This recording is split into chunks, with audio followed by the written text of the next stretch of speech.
Naam, mwadi wakati wa pita za kwangu tuweze kujua ni kupi ambako nilifika, ni wapi nilifika na yepi yaliweza kutokea. Na niruhusu tu, kuna visa na visanga ambavyo vinatokea katika maeneo mbalimbali. Na niruhusu leo basi nianzie hapa Nairobi, Mihango. Mihango iko sehemu ya kule Embakasi, ambapo kuna dada mmoja ambapo basi aliweza kumtema mchumba wake, aliweza kuachana mchumba wake. Yaani mchumba akatemwa na dada fulani. Kisa na maana ni hiki: alitoka akaenda, ndugu ameenda sokoni, na pale sokoni akakutana na mchumba wake. Of course sijui kama alikuwa ameongea ama ni coincidentally, sijui. Kwa hivyo unajua kama wanaume unafika mahali jioni kapiga story, kafi inakaribia, akamwacha tupige story nikikusindikiza, maana hata wakai mbali sana. Kwa hivyo twende hivi, alafu mimi niende kwangu ukienda kwako. Kwa hivyo akifika mahali vijana wakatokea, na walipotokea wale wanyang'anyi wakora wezi, na walipotokea wakawa mawasarauni pale. Mwanaume akaangalia akaona hapa ni kubaya. Huyo mwanaume akachana mbuga, akachomoka mbio, akapata mwenye kutoroka, akatoroka mbio, akaacha huyu dada akingangana na wezi. Dada akaangalia akasema, "Yaani unaniacha wezi? Wewe unatoroka unaniacha wezi?" Kwa hivyo dada akakasirika. Of course walimuitisha lete pesa, lete simu na kadhalika, alafu akamwachilia kaenda. Kwa hivyo huyu dada anashindwa, huyu mwanaume ametoroka, ameniacha mikononi mwa wezi. Nilidhani kwamba huyu ndiye atanisaidia na amenihepa. Na kuanzia hapo akamwambia, mimi na wewe kwisha. Siji kama ni kama ni wewe huyu dada, unaweza achana mume wako kwa sababu, ama mchumba wako kwa sababu amehepa wakati ulimhitaji zaidi.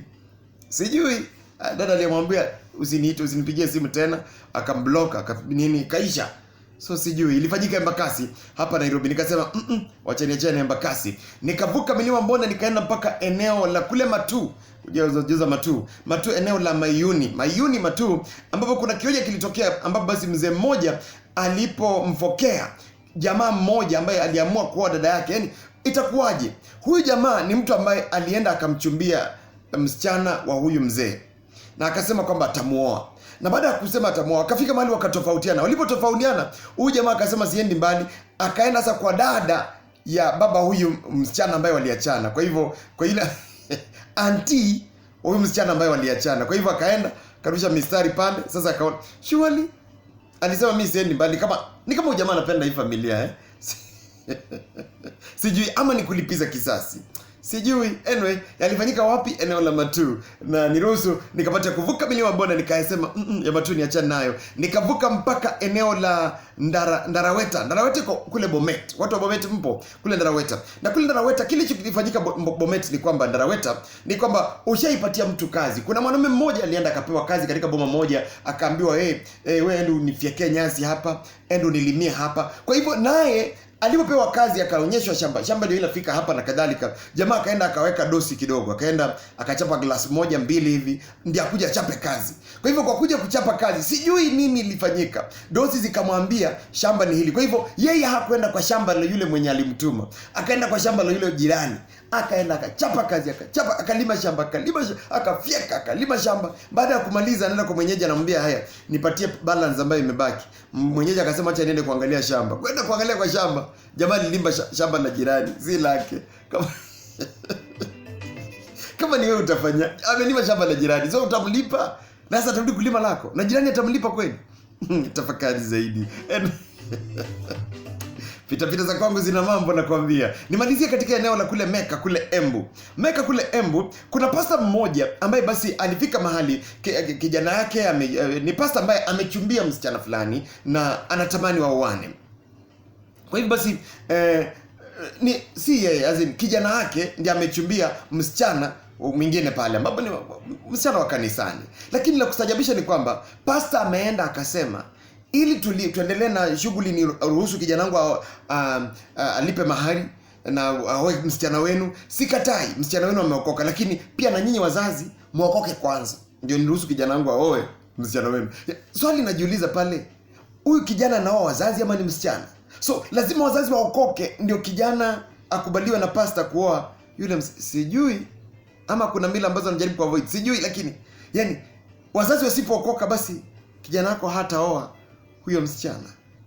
Haya, samazana nami pale, sijui. Ndio pita za kwangu asubuhi ya leo. Victor Mandala kwenye pita za kwangu. Ni mambo ya hapa na pale nakwambia. Tafakari zaidi. Anyway, sijui asemaje nawe pale. Make sure umesubscribe pale, weka comment yako pale chini, nijuze lipi limekubamba zaidi, lile la mambo ya huyo harusi ama yule ambaye alitemwa. Kijana utatorokaje msichana unamwacha mikononi mwa wezi? Anyway, ndio hayo basi. Make sure umesubscribe pale chini ya video hii kuna neno subscribe, click notification bell. Ukiambia sign in na Gmail account yako, maana ukishafanya hivyo tutakutumia email wakati ambapo tuna upload kitu kipya. Na kando na hayo, make sure copy the link, share, nipe thumbs up, alafu weka comment yako hapa chini. Kwa hivyo subscribe, click notification bell, weka thumbs up, alafu weka comment yako hapa chini. Mungu akutende wema. Ni kwenye pita za kwangu na VMM, nijuze lipi limekubamba zaidi na lipi ushaishuhudia. Haya, semezana nami. Na lipi alimake sense? Haya, semezana nami pale.